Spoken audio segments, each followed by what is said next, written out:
ಗೆಳೆಯರೇ, ಗ್ರಾಮ ಸ್ವರಾಜ್ಯ ಮೀಡಿಯಾಗೆ ಸ್ವಾಗತ ಸುಸ್ವಾಗತ. ನಾನು ಚಂದ್ರಶೇಖರ್ ಬಾಳೆ. ಈ ಸಂಚಿಕೆಯಲ್ಲಿ ಗಣಿಗಾರಿಕೆಯ ಬಗ್ಗೆ ದೀಪಕ್ CN ಅವರು ತಮ್ಮ ಅನುಭವ ಹಾಗೂ ಅನಿಸಿಕೆಯನ್ನು ಹಂಚಿಕೊಂಡಿದ್ದಾರೆ. ಅದನ್ನು ಕೇಳೋಣ ಬನ್ನಿ. ನಮಸ್ಕಾರ, ನಾನು ದೀಪಕ್ CN, KRS ಪಕ್ಷದ ಪ್ರಧಾನ ಕಾರ್ಯದರ್ಶಿ. ಮತ್ತೆ ಈಗ ಬಳ್ಳಾರಿ, ವಿಜಯನಗರ, ಚಿತ್ರದುರ್ಗ ಮತ್ತೆ ತುಮಕೂರು ಈ 4 ಜಿಲ್ಲೆಗಳಲ್ಲಿ ಏನು ಕಬ್ಬಿಣದ ಅದಿರಿನ ಗಣಿಗಾರಿಕೆ ನಡೆದಿತ್ತು, ಹಿಂದೆ ಅಕ್ರಮವಾಗಿ ವ್ಯಾಪಕವಾದ ಭ್ರಷ್ಟಾಚಾರ ಇದ್ರ ಮೂಲಕ ಏನು ಗಣಿಗಾರಿಕೆ ನಡೆದಿತ್ತು, ಅಲ್ಲಿ ಆಗಿದ್ದಂತಹ ಪರಿಸರ ನಾಶ ಈ ತರದಕ್ಕೆಲ್ಲ ಒಂದು ಜನರ ಬದುಕಿಗೆ ತೊಡಕಾಗಿದ್ದಂತಹ ಒಂದು ವಿಚಾರವಾಗಿ ನಾವು ಗಣಿಬಾಧಿತ ಪ್ರದೇಶಗಳ ಪರಿಸರ ಮತ್ತು ಜನ ಬದುಕಿನ ಪುನಶ್ಚೇತನ ಹೋರಾಟ ಸಮಿತಿ ಅಂತ ಬಿಟ್ಟು ಒಂದೆರಡು ರಾಜಕೀಯ ಪಕ್ಷಗಳು, ಸಮಾನ ಮನಸ್ಕ ಸಂಘಟನೆಗಳು ಎಲ್ಲ ಸೇರಿ ಈ ಒಂದು ಹೋರಾಟ ಸಮಿತಿಯನ್ನ ರಚಿಸಿಕೊಂಡಿದ್ದೀವಿ. ಅದರ ಸಹ ಸಂಚಾಲಕನಾಗಿ ಈಗ ಕೆಲಸ ಮಾಡ್ತಾ ಇದ್ದೀನಿ.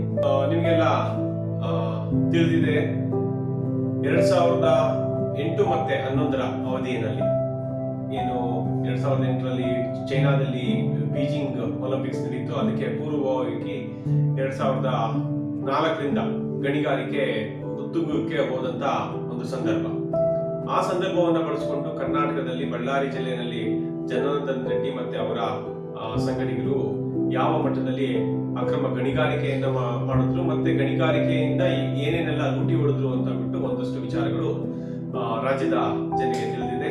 ಮತ್ತೆ ಆ ಸಂದರ್ಭದಲ್ಲಿ ರಾಜಕೀಯವಾಗಿ ಬಹಳಷ್ಟು ಬದಲಾವಣೆಗಳನ್ನ ಕಾಣ್ತು. ರಾಜಕೀಯವನ್ನ ಬಳಸಿಕೊಂಡು ಬಿಜೆಪಿ ಅಧಿಕಾರಕ್ಕೆ ಬಂದಿದ್ದಂಥದ್ದು, ಆ ಹಣವನ್ನ ಬಳಸಿಕೊಂಡು ಅದೇ ಹಣದಿಂದ ರೆಡ್ಡಿ ಬ್ರದರ್ಸ್ ಮುಖ್ಯಮಂತ್ರಿಯನ್ನೇ ಬದಲಾವಣೆ ಮಾಡೋದಕ್ಕೆ ಹೊರಟಿದ್ದಂಥದ್ದು.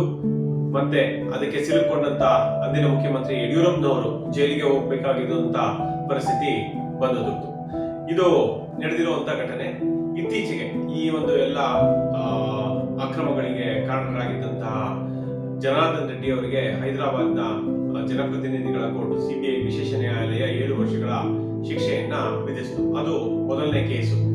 ಅಲ್ಲಿ ಏನು OMC ಅಂತ ಬಿಟ್ಟು ಓಬಳಾಪುರಂ ಮೈನಿಂಗ್ ಕಂಪನಿ ಅಂತ ಬಿಟ್ಟು ಏನಿದೆ, ಅದು ಆಂಧ್ರ ಪ್ರದೇಶದ ಭಾಗದಲ್ಲಿ, ಅಂದ್ರೆ ಕರ್ನಾಟಕದ ಒಂದು ಗಡಿಯಿಂದ ಆಚೆಗೆ, ಒಂದು ಕರ್ನಾಟಕ ಈ ಕಡೆಗಾದ್ರೆ ಆ ಕಡೆಗೆ ಅವ್ರದ್ದು ಗಡಿ.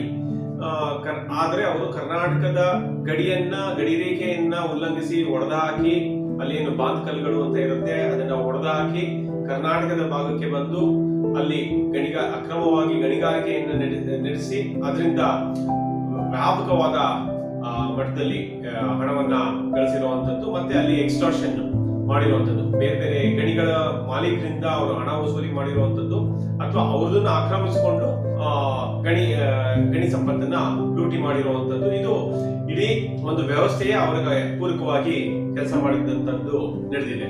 ಈ ವಿಚಾರವನ್ನ ಇಟ್ಕೊಂಡು ಆಂಧ್ರ ಪ್ರದೇಶ ಸರ್ಕಾರ ಒಂದು ಸುಪ್ರೀಂ ಕೋರ್ಟ್ಗೆ ಕೇಸನ್ನ ಹಾಕತ್ತೆ. ಅದೇ ಸಂದರ್ಭದಲ್ಲಿ ಪ್ಯಾರಲ್ ಆಗಿ ಕರ್ನಾಟಕದ ಭಾಗದಲ್ಲಿ ಧಾರವಾಡದ ಸಮಾಜ ಪರಿವರ್ತನಾ ಸಮುದಾಯದ SR ಹಿರೇಮಠರು ಹೋರಾಟವನ್ನ ಆರಂಭಿಸ್ತಾರೆ. ಅದಕ್ಕೆ ಜೊತೆಯಾಗಿ ಕರ್ನಾಟಕ ಲೋಕಾಯುಕ್ತ ಆಗಿದ್ದಂತಹ ನ್ಯಾಯಮೂರ್ತಿ ಸಂತೋಷ್ ಹೆಗಡೆ ಅವರು ತನಿಖೆಯನ್ನ ಅವರ ನೇತೃತ್ವದಲ್ಲಿ ತನಿಖೆಗೆ ವಹಿಸಿರುತ್ತೆ ಸರ್ಕಾರ.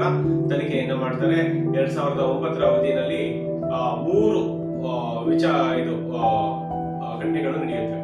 ಆಂಧ್ರ ಪ್ರದೇಶ ಸರ್ಕಾರ ಒಂದು ಹಿಂದೆ ರಾಜಶೇಖರ ರೆಡ್ಡಿ ಅವರು ತೀರ್ಕೊಂಡು ರೋಸಯ್ಯ ಅನ್ನೋ ಅವರು ಮುಖ್ಯಮಂತ್ರಿ ಆಗ್ತಾರೆ. ಅವರು ಸರ್ಕಾರ, ಅವರ ನೇತೃತ್ವದಲ್ಲಿ ಸರ್ಕಾರ ಸುಪ್ರೀಂ ಕೋರ್ಟ್ಗೆ ಒಂದು ಕೇಸನ್ನ ಹಾಕುತ್ತೆ. ಅದಕ್ಕಿಂತ ಮುಂಚಿತವಾಗಿ, ಸ್ವಲ್ಪ ದಿನ ಮುಂಚಿತವಾಗಿ SR ಹಿರೇಮಠರು ಸುಪ್ರೀಂ ಕೋರ್ಟ್ಗೆ ರಿಟ್ ಪಿಟಿಷನ್ ಹಾಕಿರ್ತಾರೆ. ಅದು ರಿಟ್ ಪಿಟಿಷನ್ ನಂಬರ್ 562 ಆಫ್ 2009. ಅದು ಇವತ್ತಿಗೂ ಕೂಡ ಚಾಲ್ತಿನಲ್ಲಿದೆ. ಮತ್ತೆ ಸಂತೋಷ್ ಹೆಗಡೆ ಅವರು ತಮ್ಮ ಮೊದಲ ವರದಿಯನ್ನ ಸಲ್ಲಿಸ್ತಾರೆ.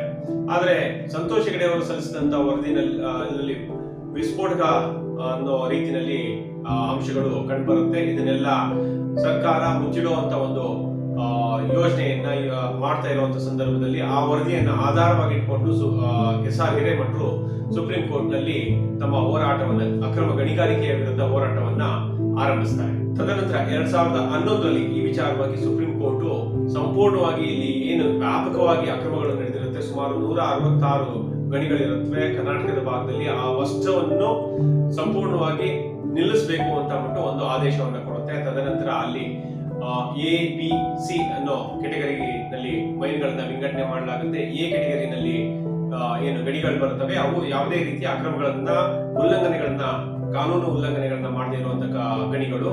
ತದನಂತರ ಬಿ ಕೆಟಗರಿ ಸುಮಾರು 10% ಉಲ್ಲಂಘನೆ ಮಾಡಿರುವಂತದ್ದು. ಮತ್ತೆ ಇನ್ನ ಉಳಿದಂತವು ಸಿ ಕೆಟಗರಿ ವ್ಯಾಪಕವಾಗಿ 10ರಿಂದ ಗಣಿಗಾರಿಕೆ ಉಲ್ಲಂಘನೆಗಳನ್ನ ಮಾಡಿ ಗಣಿಗಾರಿಕೆಯನ್ನ ನಡೆಸಿದಂತವು ಈ ಸಿ ಕೆಟಗರಿಗೆ ಬರುವಂತದ್ದು.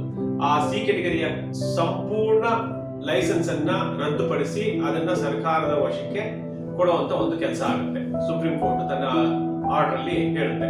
ಇದರಿಂದ ಅವರು ಏನು ಅದಿರನ್ನ ಉತ್ಪಾದನೆ ಮಾಡಿರ್ತಾರೆ, ಅಂದ್ರೆ ಭೂಮಿಯನ್ನ ಅಗದು ಶೇಖರಣೆ ಮಾಡಿರ್ತಾರೆ, ಅದು ಸಂಪೂರ್ಣ ಸರ್ಕಾರದ ಸೊತ್ತಾಗುತ್ತೆ. ಅದನ್ನ ತದನಂತರ ಈ ಆಕ್ಷನ್ ಮೂಲಕ ಅದನ್ನ ಮಾರಾಟ ಮಾಡಬೇಕು ಅಂತ ಆಗುತ್ತೆ. ಮತ್ತೆ ಈ ಎ ಮತ್ತೆ ಬಿ ಕೆಟಗರಿ ಮೈನ್ಸಿನಲ್ಲಿ ಏನಿರುತ್ತೆ ಅದನ್ನ ಯಾವುದೆಲ್ಲ ಕರ್ನಾಟಕದ ಭಾಗದಲ್ಲಿ ಉತ್ಪಾದನೆ ಆಗುತ್ತೆ ಅದನ್ನ ಸಂಪೂರ್ಣವಾಗಿ ಈ ಆಕ್ಷನ್ ಮೂಲಕ ಮಾರಾಟ ಮಾಡಬೇಕು ಅಂತ ಬಿಟ್ಟು ಮಾನ್ಯ ಸುಪ್ರೀಂ ಕೋರ್ಟ್ ಆದೇಶವನ್ನು ಹೊರಡಿಸುತ್ತೆ. ಇಲ್ಲಿ ತನಕ ಈಗ ಏನೆಲ್ಲ ಅದಿರು ಉತ್ಪಾದನೆ ಆಗುತ್ತೆ ಅದು ಈ ಆಕ್ಷನ್ ಮೂಲಕ ಮಾರಾಟ ಆಗ್ತಾ ಇದೆ.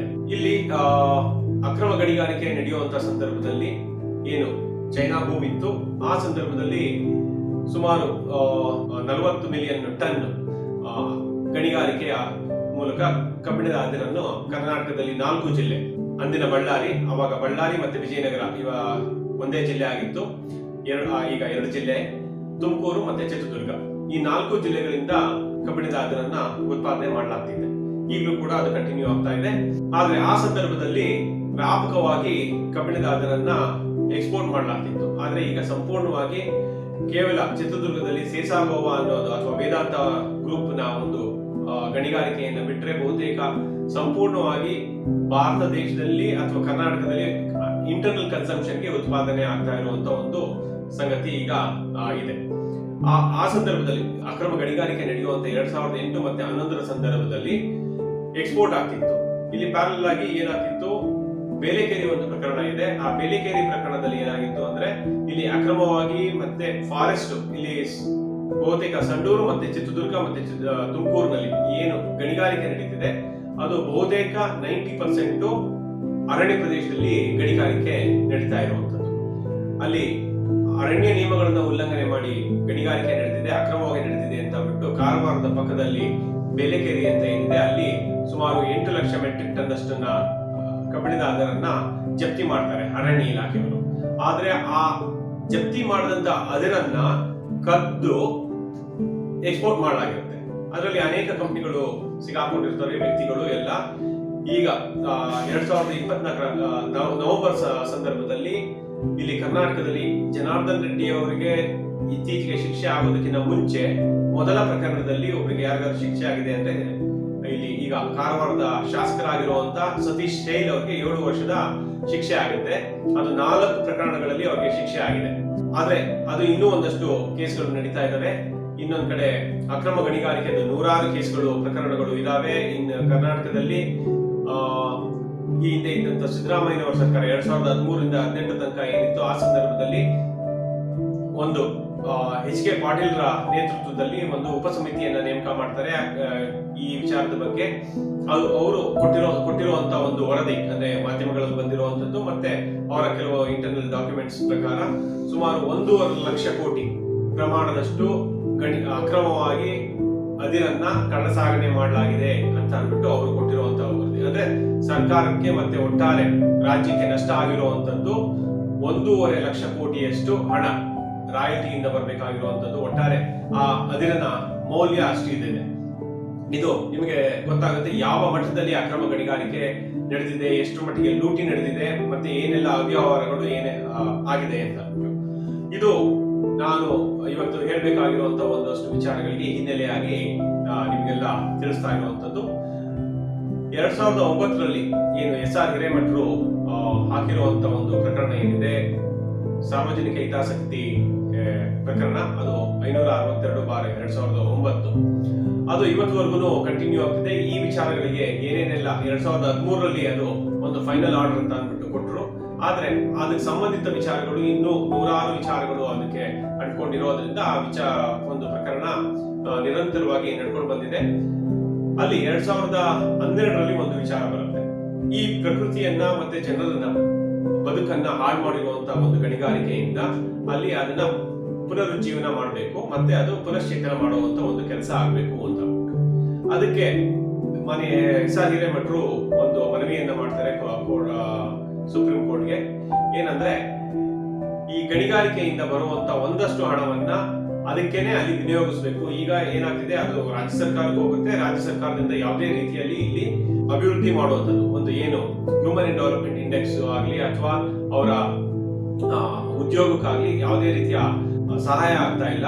ಆದ್ರಿಂದ ಅದಕ್ಕೆ ಸಹಾಯ ಆಗುವಂತ ಒಂದು ನಿಟ್ಟಿನಲ್ಲಿ ಒಂದಷ್ಟು ಹಣ ಇಲ್ಲಿ ವಿನಿಯೋಗಿಸಬೇಕು, ಅದನ್ನ ತೊಡಗಿಸ್ಕೊಳ್ಬೇಕು ಅಂತ ಹೇಳಿದಂತ ಸಂದರ್ಭದಲ್ಲಿ ಮಾನ್ಯ ಸುಪ್ರೀಂ ಕೋರ್ಟ್ ಇದಕ್ಕೋಸ್ಕರ ಒಂದು ಸ್ಪೆಷಲ್ ಪರ್ಪಸ್ ವೆಹಿಕಲ್ SPV ಅನ್ನ ಸ್ಥಾಪನೆ ಮಾಡಲಿಕ್ಕೆ ಹೇಳುತ್ತೆ.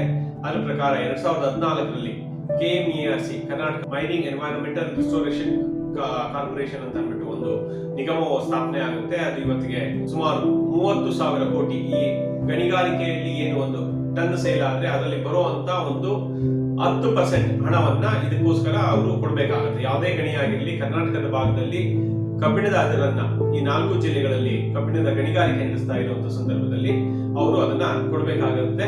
ಅದರಿಂದ ಬಂದಿರುವಂತದ್ದು ಬಡ್ಡಿ ಇನ್ನೊಂದು ಎಲ್ಲ ಸೇರಿ ಇವತ್ತಿಗೆ ಸುಮಾರು ಒಂದು 30,000 ಕೋಟಿ ಇದೆ. ಅದು ಈ 4 ಜಿಲ್ಲೆಗಳಲ್ಲಿ ಗಣಿಬಾಧಿತ ಪ್ರದೇಶಗಳಿಗೆ ಏನು ಹಳ್ಳಿಗಳಿದಾವೆ ಆ ಗಣಿಗಳಿಂದ ಸುಮಾರು 5ರಿಂದ 10 ಕಿಲೋಮೀಟರ್ ರೇಡಿಯಸ್ ವ್ಯಾಪ್ತಿನಲ್ಲಿ ಬರುವಂತಹ ಹಳ್ಳಿ ನಗರ ಅಥವಾ ಪಟ್ಟಣಗಳಲ್ಲಿ ಇದನ್ನ ವಿನಿಯೋಗಿಸಬೇಕು ಅಂತ ಅಂದ್ಬಿಟ್ಟು ಇದು ಒಂದು 30,000 ಕೋಟಿ ಏನಿದೆ. ಇದಕ್ಕೆ ಸುಪ್ರೀಂ ಕೋರ್ಟ್ ಕೂಡ ನೇಮಿಸಿರುವಂತ ಒಂದು ಮೇಲುಸ್ತುವಾರಿ ಪ್ರಾಧಿಕಾರ OA ಅಥವಾ ಓವರ್ಸೈಟ್ ಅಥಾರಿಟಿ ಅಂತ ಒಬ್ಬರು ಇದ್ದಾರೆ. ಅವರು ಸುಪ್ರೀಂ ಕೋರ್ಟ್ ನ ರಿಟೈರ್ಡ್ ಜಡ್ಜ್ ನ ನೇಮಕ ಮಾಡಿದ್ದಾರೆ. ಅವರ ನೇತೃತ್ವದಲ್ಲಿ ಇದು ನಡೆಯುವಂತದ್ದು. ಅವರು ಯಾವುದಕ್ಕೆ ಒಪ್ಪಿಗೆ ಕೊಡ್ತಾರೆ ಅಂತ ಪ್ರಾಜೆಕ್ಟ್ಗಳು ಕೂಡ ಮಾತ್ರ ಇಲ್ಲಿ ತೆಗೆದುಕೊಳ್ಳೋದಕ್ಕೆ ಅವಕಾಶ ಇರುವಂತದ್ದು. ಇಂಪ್ಲಿಮೆಂಟ್ ಮಾಡುವಂತದ್ದು ಯಾವುದೇ ಯೋಜನೆಗಳನ್ನ ಗಣಿಬಾಧಿತ ಪ್ರದೇಶಗಳಲ್ಲಿ ಜಾರಿಗೆ ತರುವಂತದ್ದು ಸರ್ಕಾರದ ಇಲಾಖೆಗಳಾಗಿದ್ರು ಕೂಡ ಅದು ಸರ್ಕಾರದ ವ್ಯಾಪ್ತಿಗೆ ಬರುವಂತದ್ದಲ್ಲ. ಈ ಏನು 30,000 ಕೋಟಿ ಹಣ ಇದೆ ಅದು ನೇರವಾಗಿ ಸುಪ್ರೀಂ ಕೋರ್ಟ್ ನ ಉಸ್ತುವಾರಿಯಲ್ಲಿ ಇರುವಂತಹ ಹಣ, ಸರ್ಕಾರದ ಬಜೆಟ್ ನ ವ್ಯಾಪ್ತಿಗೆ ಇದು ಬರೋದಿಲ್ಲ. ಆದ್ರಿಂದ ಈ 4 ಜಿಲ್ಲೆಗಳಲ್ಲಿ 2014ರಿಂದ ಇಲ್ಲಿ ತನಕ ಸುಮಾರು 30,000 ಕೋಟಿ ಏನಿದೆ ಅದರ ವಿನಿಯೋಗ ಆಗ್ಬೇಕಾಗಿತ್ತು. ಇಲ್ಲಿವರೆಗೆ ಒಂದಷ್ಟು ಜನರ ಬದುಕಿನ ಮೇಲೆ ಒಂದಷ್ಟು ಒಳ್ಳೆಯ ಪರಿಣಾಮ ಬೀರುವಂತ ಒಂದು ಕೆಲಸಗಳು ಆಗ್ಬೇಕಾಗಿತ್ತು. ಆದ್ರೆ ಇಲ್ಲಿ ವಾಸ್ತವ ಪರಿಸ್ಥಿತಿ ಏನಿದೆ ಅಂತ ಅಂದ್ರೆ ಇಲ್ಲಿ ತನಕ ಒಂದೇ ಒಂದು ಯೋಜನೆ ಕೂಡ ಇಲ್ಲಿ ಕಂಪ್ಲೀಟ್ ಆಗಿಲ್ಲ. ಸುಮಾರು 11 ವರ್ಷ ಆಯ್ತು ಆ ಒಂದು ಕಂಪನಿ ಅಸ್ತಿತ್ವಕ್ಕೆ ಬಂದು. ಅಲ್ಲಿ ಯೋಜನೆ ಯಾವ ರೀತಿಯ ಯೋಜನೆ ಮಾಡಬೇಕು ಅಂತ ಅಂದ್ಬಿಟ್ಟು ಸುಪ್ರೀಂ ಕೋರ್ಟ್ಗೆ ಒಂದು ವರದಿಯನ್ನ ಕೊಡಬೇಕಾಗುತ್ತೆ. ಅದರಲ್ಲಿ ಸುಮಾರು 11 ವಿಚಾರಗಳಲ್ಲಿ ಹೈನುಗಾರಿಕೆ, ಕೃಷಿ, ಅರಣ್ಯ ಪುನರುಜ್ಜೀವನ, ರೈಲ್ವೆ, ಈ ತರದ ಜನರ ದೈನಂದಿನ ಬದುಕಿಗೆ ಏನು ಅವಶ್ಯಕತೆ ಇದೆ ಅದನ್ನ ಗಮನದಲ್ಲಿಟ್ಕೊಂಡು ಆ ಒಂದು ವಿಚಾರಗಳಿಗೆ ಮಾತ್ರ ಇದನ್ನ ವಿನಿಯೋಗ ಮಾಡಬೇಕು ಅಂದ್ಬಿಟ್ಟು ಕೂಡ ರೆಸ್ಟ್ರಿಕ್ಷನ್ ಆಗಿದೆ. ಆದ್ರೆ ಈ KMERC ಅಥವಾ ಒಂದು ಸರ್ಕಾರದ ಏನು ಒಂದು ಇಲಾಖೆಗಳು ಎಲ್ಲ ಸೇರಿ ಜಿಲ್ಲಾಡಳಿತಗಳು ಸೇರಿ ಮಾಡಿರುವಂತ ಒಂದು CEPMIZ ಅಂತ ಅಂದ್ಬಿಟ್ಟು ಹೇಳ್ತಾರೆ, ಕಾಂಪ್ರಹೆನ್ಸಿವ್ ಎನ್ವೈರನ್ಮೆಂಟ್ ಮೈನಿಂಗ್ ಇಂಪ್ಯಾಕ್ಟೆಡ್ ಝೋನ್ಗೆ ಏನು ಒಂದು ಬ್ಲೂ ಪ್ರಿಂಟ್ ತಯಾರಿ ಮಾಡ್ತಾರೆ. 2 ಸಲ ಸುಪ್ರೀಂ ಕೋರ್ಟ್ ನಲ್ಲಿ ರಿಜೆಕ್ಟ್ ಆಗುತ್ತೆ. ಯಾಕೆ ಅಂತ ಅಂದ್ರೆ ಇವತ್ತು ಸಂಪೂರ್ಣವಾಗಿ ಯಥಾ ಪ್ರಕಾರ ಸರ್ಕಾರಿ ಇಲಾಖೆಗಳು, ಸರ್ಕಾರಿ ಆಡಳಿತಗಳು ಏನು ಪ್ಲಾನ್ ಗಳನ್ನ ಮಾಡ್ತಾರೆ, ನಾವು ಕಾಂಕ್ರೀಟ್ ನ ರಸ್ತೆಗಳನ್ನು ಮಾಡುವಂತದ್ದು, ಕಾಂಕ್ರೀಟ್ ನ ಬಿಲ್ಡಿಂಗ್ ಗಳನ್ನ ಕಟ್ಟುವಂತದ್ದು, ಇದೇ ಅವರ ಸಂಪೂರ್ಣ ಪ್ಲಾನ್. ಇದನ್ನ ಇಲ್ಲಿ ಯಾವುದನ್ನು ಜನರಿಗೆ ಏನು ಹ್ಯೂಮನ್ ಇಂಡೆಕ್ಸ್ ಡೆವಲಪ್ಮೆಂಟ್ಗೆ ಅನುಕೂಲಕರವಾದಂತಹ ಅಂಶಗಳೇ ಅದರಲ್ಲಿ ಇರಲಿಲ್ಲ. ಅಂತಿಮವಾಗಿ 2018ರಲ್ಲಿ ಒಂದು ಪ್ಲಾನ್ಗೆ ಅನುಮತಿ ಕೊಡುತ್ತೆ. ನಾವು ಕೂಡ ಅಂದ್ರೆ ಸಮಾಜ ಪರಿವರ್ತನಾ ಸಮುದಾಯ, ನಾನು SR ಹಿರೇಮಠರ ಜೊತೆಗೆ ಈ ವಿಚಾರವಾಗಿ ನಿರಂತರವಾಗಿ ಕೆಲಸ ಮಾಡ್ತಿದ್ದೀನಿ. ನಾವು ಹೀಗೆ ವಿರೋಧ ಮಾಡ್ಕೊಂಡು ಹೋಗ್ತಾ ಇದ್ರೆ ಸರಿಯಾಗಲ್ಲ, ಜನರ ಬದುಕು ಅಲ್ಲಿ ಹಾಳಾಗ್ತಾ ಇದೆ ಅನ್ನೋ ಒಂದು ಕಾರಣಕ್ಕೆ ಯಾವುದೋ ಇದ್ರ ತಕ್ಕ ಮಟ್ಟಿಗೆ ಪರವಾಗಿಲ್ಲ, ಇದನ್ನ ಮುಂದುವರ್ಸೋಣ, ಕಾಲಕ್ಕೆ ಅದನ್ನ ಏನು ಬದಲಾಯಿಸಿಕೊಳ್ಳೋದಕ್ಕೆ ಅವಕಾಶ ಇರುವಂತ ಒಂದು ಸಂದರ್ಭದಲ್ಲಿ ಅದನ್ನ ಮಾಡ್ಕೊಂಡು ಹೋಗೋಣ ಅಂತ ಅಂದ್ಬಿಟ್ಟು ನಮ್ಮದು ಕೂಡ ಒಪ್ಪಿಗೆಯನ್ನ ಕೊಟ್ಟಾಗ ಸುಪ್ರೀಂ ಕೋರ್ಟ್ ಅದನ್ನ ಅನುಮೋದಿಸಿ ಅಂತಿಮವಾಗಿ ಅದು ಜಾರಿ ಮಾಡಬೇಕು ಅಂತ ಹೇಳಿತು. ಗಣಿಗಾರಿಕೆ ಬಗ್ಗೆ ರಾಜ್ಯ ಸರ್ಕಾರ ಯಾವ ಕ್ರಮಗಳನ್ನು ಕೈಗೊಳ್ಳಬೇಕು ಎಂಬುದನ್ನು ಮುಂದಿನ ವಿಡಿಯೋದಲ್ಲಿ ತಿಳಿದುಕೊಳ್ಳೋಣ. ಅಲ್ಲಿಯವರೆಗೂ ಗ್ರಾಮ ಸ್ವರಾಜ್ಯ ಮೀಡಿಯಾ ಯೂಟ್ಯೂಬ್ ಚಾನಲ್ ಅನ್ನು ನೋಡಿ ಸಬ್ಸ್ಕ್ರೈಬ್ ಮಾಡಿ ಪ್ರೋತ್ಸಾಹಿಸಿ. ಧನ್ಯವಾದಗಳೊಂದಿಗೆ ಗ್ರಾಮ ಸ್ವರಾಜ್ ಮೀಡಿಯಾ.